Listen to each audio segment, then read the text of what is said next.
share it too.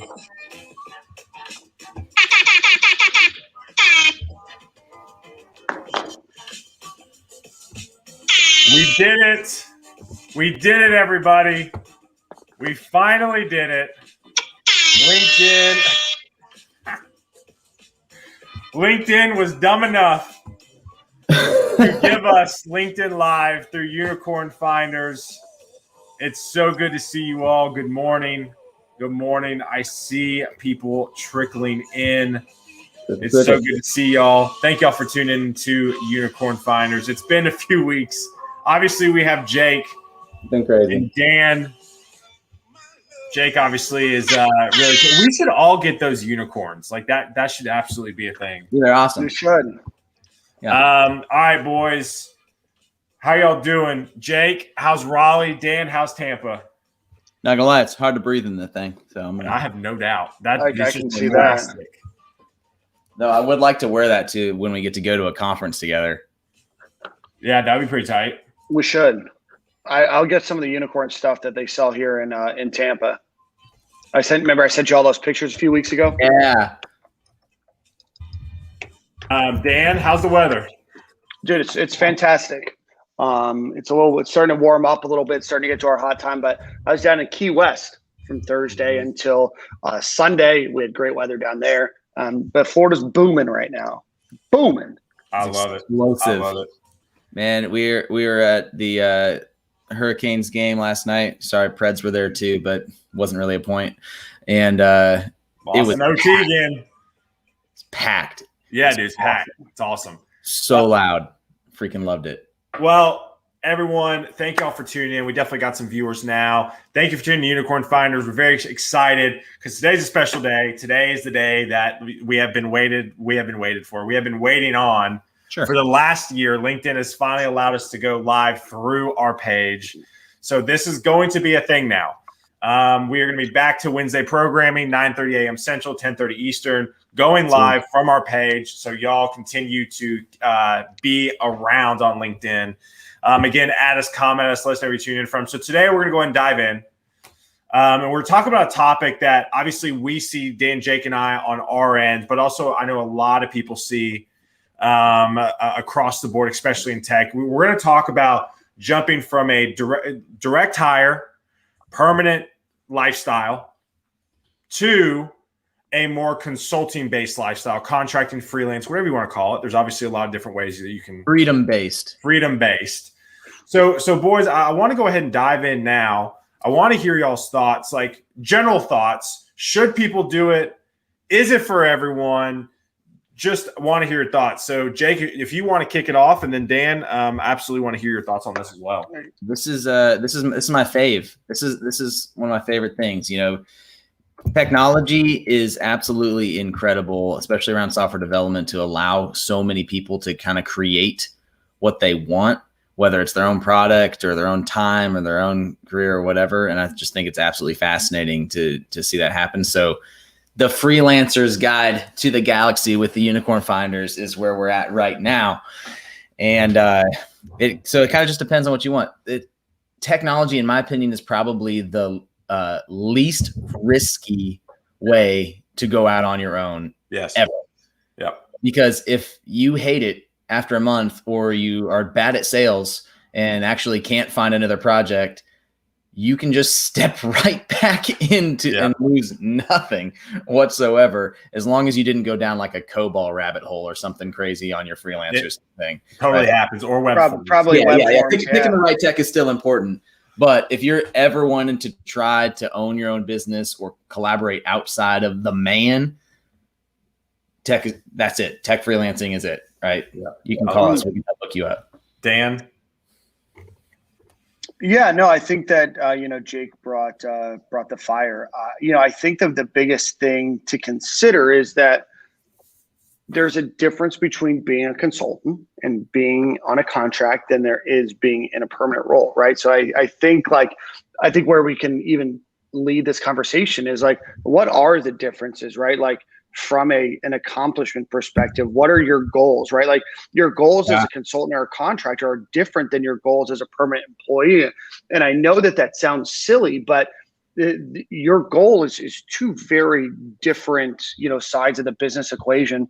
So I think it's important to be able to, and I want to talk to you guys about this, or what are those things, and how do you change your mentality of what that is, right? Because in a permanent role, a lot of times, you think companies are bought in for a longer time. Maybe they're going to invest a little bit more in you, and time and training and education, and maybe introduce you to different people in the office, and maybe have you involved in different meetings and everything else. But in a consulting capacity or contracting capacity, it can certainly be a different mindset. So I want to talk a little bit about that.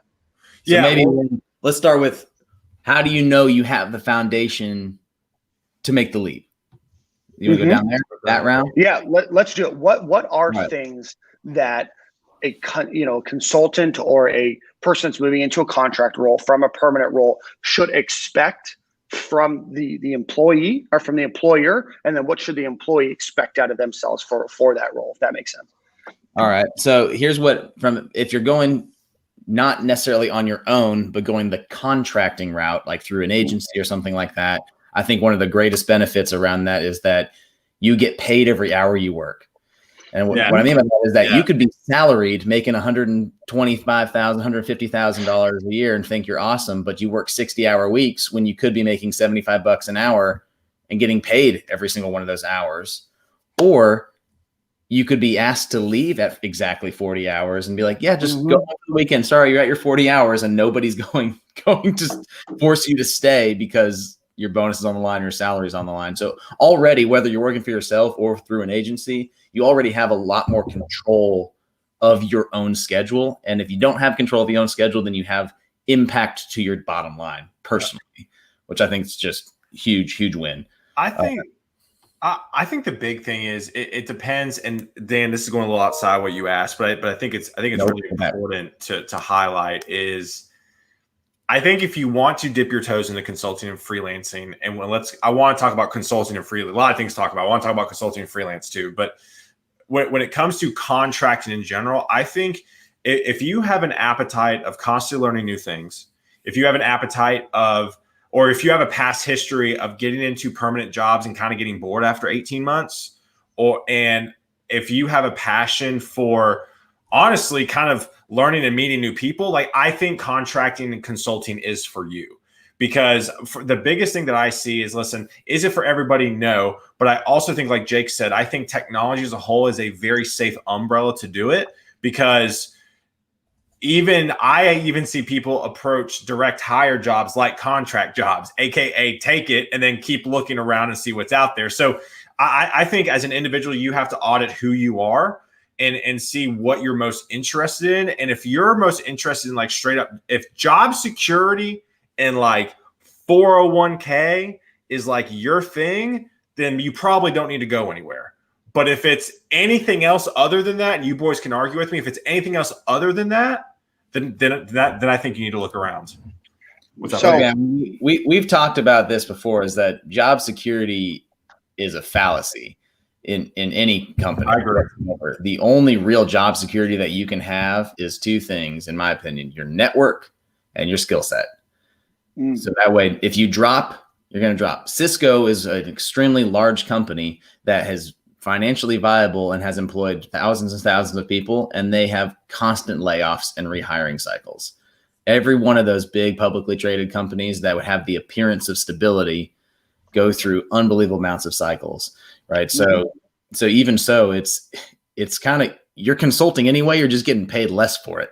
Right? If you're going to work for one of those big companies, you're contracting anyway, because just waiting for your ticket, to come in. Yeah. I want to, Jake, you killed it. Terry, you killed it. I want to try to bring this back. Yes. A little bit, just for coherency's sake, in terms of somebody that's listening, in LinkedIn, doing something else, or they're going to listen to this in the car. I want to talk back about expectations of, like, when you're jumping into a new role. Taylor, you mentioned something about constantly learning new things. I think the biggest difficulty with consulting is that you're expected to learn new things that you may not otherwise get trained, that in a permanent role, they may be able to ramp you up and learning some new technology.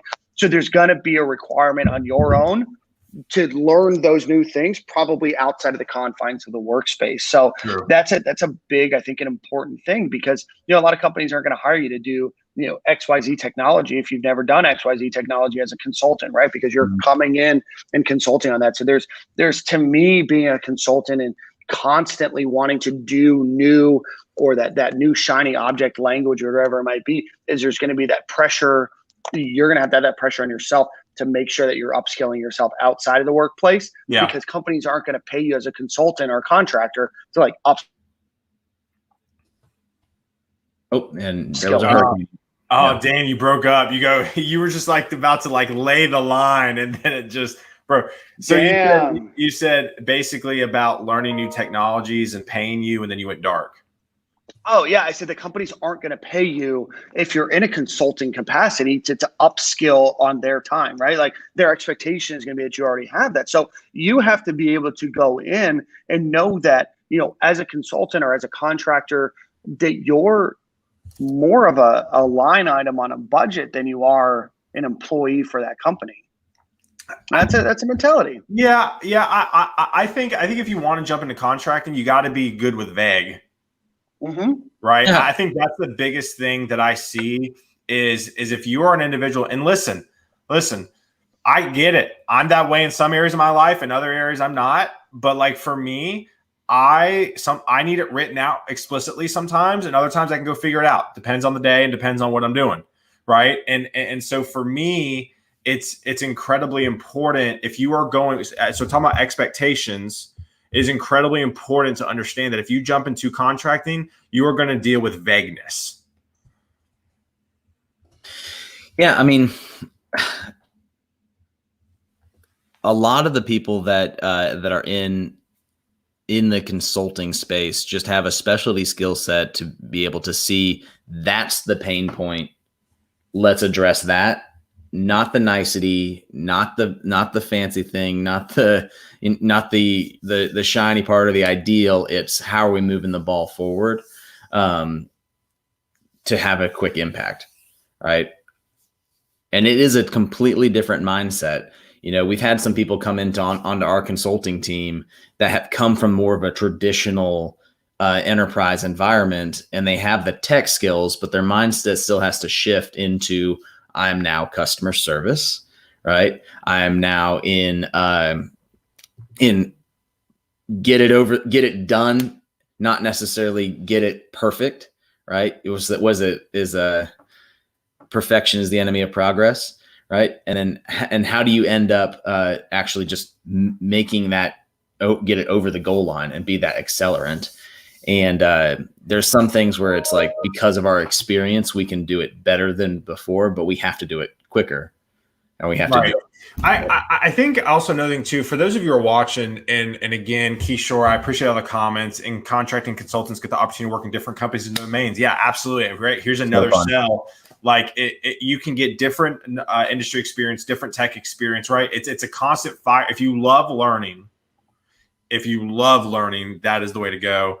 But I want to talk about this, and I talked about this in a previous episode with Guidance Council 2.0, is knowing your worth, though, right? This is where many people trip up, is because they think that because they're getting, a certain salary, that they can like just divide their salary by 2,000 and that's their hourly rate. And a lot of people make the jump and they realize they're getting severely underpaid. So what do you boys think about educating? And we've talked about this too, defining your worth, knowing your worth.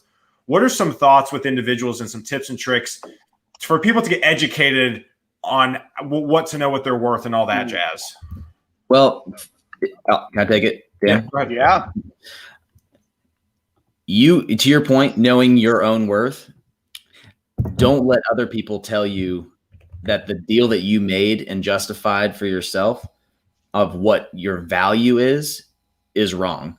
And what I mean by that is sometimes it might make sense where if you're normally charging $75 an hour for consulting, but you don't have React specific experience, but you have Vue experience, and you have an opportunity to go for $50 an hour for 3 months to take this Vue or take this React job to upskill yourself, that's your choice. You're your own business, right? So there's so many other ways outside of revenue to get paid that'll help be an accelerant for you later. Or if there's a trade, we do trade stuff all the time, right? Where it's, I will happily take less of a rate because, hey, this is for a nonprofit, or for a social cause, or this is going to upskill my team, or this is going to keep people longer because we didn't have our ideal rate projects, So I think that's probably my biggest disclaimer when it comes to knowing your worth. And then the adverse of that is if you're getting flooded with opportunities and you can't decide, jack the rate up. And Kelly Vaughn, shout out Kelly Vaughn, one of our past speakers. She actually mentioned that. She goes, if you don't have people turning down your bit, what she said, basically say, if you don't have people turning down your business, you're not asking for enough. Yeah. And so I think that's a question. Dan, do you have any thoughts on this? So I think that's such a hard question because there's so many variables that go into it. I would say this: before you lock yourself in at a certain rate, know what you're getting yourself into, right? Yeah. Know that there's so many other things besides dollars. And I know, Jake, that you touched on it as well. There's so many things other than dollars that go into that, right? It's not just, how can I make the most amount of money? What if that job is going to absolutely bury you alive in meetings or, in code that you don't want to work with, or it's such a mess that it's just not an enjoyable experience. You may have made a lot of money and that, in the long run, you may forget it. And it also causes you a lot of stress. It can cause you a lot of other problems. So know what you're getting yourself into. Number two is know that your experience in being able to quickly move into that role is something that they're going to value as well. So Kishore said it, you get the opportunity if you're contracting to be able to work with a lot of different domains and companies. And maybe this conversation could have been split out, into consulting, into one world and contracting in another. But long story short, a lot of companies that are looking for consultants want people to have experience in that industry, right? Because that's what you're bringing to the table, right? A lot of the customers that I deal with, if they're a manufacturing company, if they're a legal company, if they're whatever, they want somebody with that experience because they're paying you immediately for every hour that you work. And the expectation is that because we're paying a premium on that your ramp up time has got to be a lot quicker. So that's good. Back to what we're saying the expectation should be, and I know we keep bouncing back and forth, but I think it's kind of working together, is that you need to not only be comfortable with vagueness, you need to be comfortable with pace, and you need to be comfortable with the expectation that contribution needs to happen faster. Yeah. Right?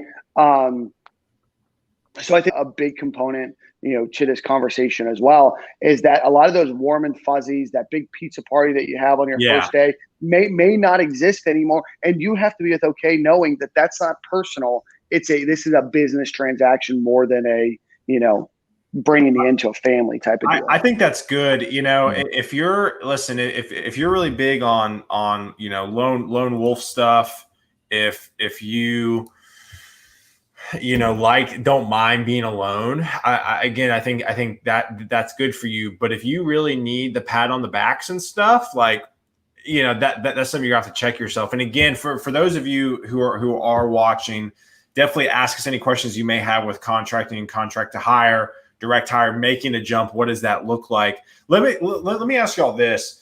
So we talked about what are some expectations. And then we talked about, obviously, kind of jumping from like a worth perspective. What are some other things people should be mindful of when making the jump from direct hire to consulting?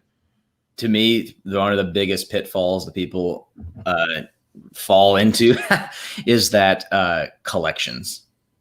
Right. Interesting. Okay. So expound on that. So we deal with collections anyway, right? But we have a team that tracks you down. And if you don't, then we send you to worse collections, right? Right.